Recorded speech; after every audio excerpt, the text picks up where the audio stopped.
আসসালামু আলাইকুম। সবাইকে স্বাগত জানাচ্ছি আমার দেশ আজকের বিশ্বে। সঙ্গে আছি নাইমুল ইসলাম। শুরুতেই জানিয়ে দেব সংবাদ শিরোনাম।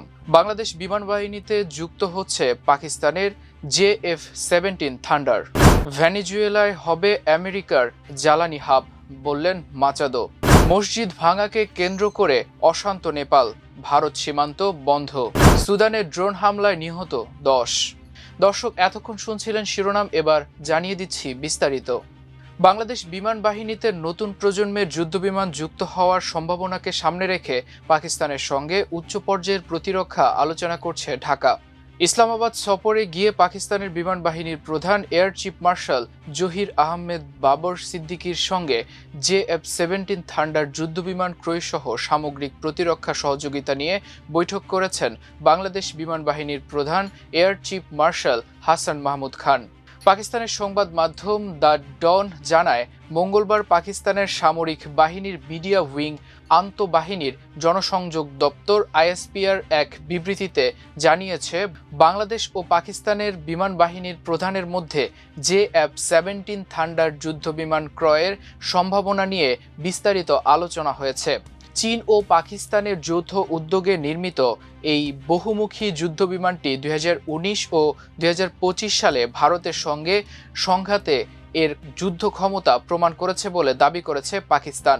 ISPR এর বিবৃতিতে বলা হয়, ইসলামাবাদে অনুষ্ঠিত বৈঠকে অপারেশনাল সহযোগিতা জোরদার, প্রশিক্ষণ ও প্রযুক্তি হস্তান্তর, সক্ষমতা বৃদ্ধি, পুরনো বহরের রক্ষণাবেক্ষণ এবং অ্যারোস্পেস প্রযুক্তিতে যৌথ কাজের উপর গুরুত্ব দেওয়া হয়।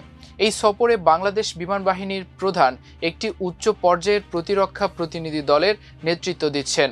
সফররত চিফ মার্শাল হাসান মাহমুদ খানকে গার্ড অব অনার প্রদান করা হয়। বৈঠকে পাকিস্তান বিমান বাহিনীর প্রধান তাদের সাম্প্রতিক অগ্রগতি তুলে ধরেন এবং বুনিয়াদি থেকে শুরু করে উন্নত উড্ডয়ন ও বিশেষায়িত কোর্স পর্যন্ত একটি গুরুত্বপূর্ণ প্রশিক্ষণ কাঠামোর মাধ্যমে বাংলাদেশ বিমান বাহিনীকে সহায়তার আশ্বাস দেন।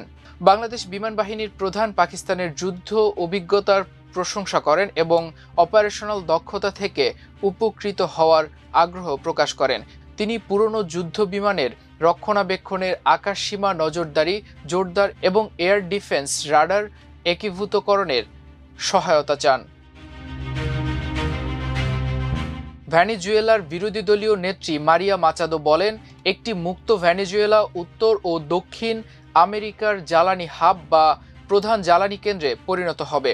গতকাল সোমবার মার্কিন সংবাদ মাধ্যম ফক্স নিউজকে দেওয়া এক সাক্ষাৎকারে তিনি এই অঙ্গীকার ব্যক্ত করেন। মাচাদো গত 3 জানুয়ারিকে একটি ঐতিহাসিক দিন হিসেবে বর্ণনা করে বলেন, ওই দিন মার্কিন অভিযানের মাধ্যমে প্রেসিডেন্ট নিকোলাস মাদুরোর আটকের মধ্য দিয়ে ন্যায় বিচারের হাতে স্বৈরাচারের পরাজয় নিশ্চিত হয়েছে। তিনি মনে করেন, এই ঘটনা কেবল ভেনেজুয়েলার জন্য নয়, বরং বিশ্বজুড়ে স্বাধীনতা ও মানবিক মর্যাদা রক্ষার পথে একটি বিশাল মাইলফলক।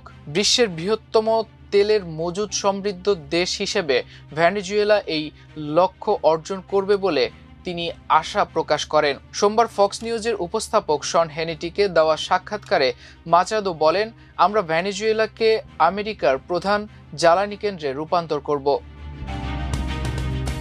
সামাজিক যোগাযোগ মাধ্যমে ধর্মীয় অবমাননাকর একটি ভিডিও ছড়িয়ে পড়াকে কেন্দ্র করে নেপালের দক্ষিণাঞ্চলীয় জেলাগুলোতে ভয়াবহ সাম্প্রদায়িক উত্তেজনা ছড়িয়ে পড়েছে। পরিস্থিতি অবনতি হওয়ায় নেপালের বীরগঞ্জ শহরে অনির্দিষ্টকালের জন্য কারফিউ জারি করেছে স্থানীয় প্রশাসন। নেপালের এই অশান্ত পরিস্থিতির প্রভাব যেন ভারতে না পড়ে, সেজন্য বিহারের রক্সোল সংলগ্ন ভারত নেপাল সীমান্ত পুরোপুরি সিল করে দিয়েছে ভারতের সশস্ত্র সীমাবল SSB। ঘটনার সূত্রপাত নেপালের ধনুষা জেলার কমলা পৌরসভায়। অভিযোগ উঠেছে, হায়দার আনসারি এবং আমানত আনসারি নামে 2 যুবক সামাজিক যোগাযোগ মাধ্যমে একটি ভিডিও পোস্ট করেন। সেখানে অন্য একটি ধর্মের প্রতি অবমাননাকর বক্তব্য করা হয়েছে বলে দাবি করা হয়। ভিডিওটি ভাইরাল হওয়ার পরপরই ধনুষা ও পারসা জেলার উত্তেজনা ছড়িয়ে পড়ে। স্থানীয় জনতা ওই 2 যুবককে ধরে পুলিশের হাতে সোপর্দ করলেও পরিস্থিতি শান্ত হয়নি, বরং এর প্রতিক্রিয়া সাকুয়া মারান এলাকার একটি মসজিদে হামলা ও ভাঙচুরের ঘটনা ঘটলে উত্তেজনা চরমে পৌঁছায়। হিন্দু সংগঠনগুলো পাল্টা অভিযোগ করেছেন যে বিক্ষোভ চলাকালে তাদের দেবদেবীদের নিয়েও আপত্তিকর মন্তব্য করা হয়েছে। সুদানের উত্তর কোর্দোফান প্রদেশের রাজধানী এল ওবেইদ শহরের ড্রোন হামলায় শিশুসহ অন্তত 10 জন নিহত হয়েছেন। সোমবার এক চিকিৎসক সূত্রের বরাত দিয়ে এ তথ্য জানিয়েছে সংবাদ সংস্থা এএফপি। এক প্রত্যক্ষদর্শী জানান, সেনাবাহিনীর নিয়ন্ত্রণাধীন এল ওবেইদের শহর কেন্দ্রে একটি বাড়িতে ড্রোন হামলা হয়।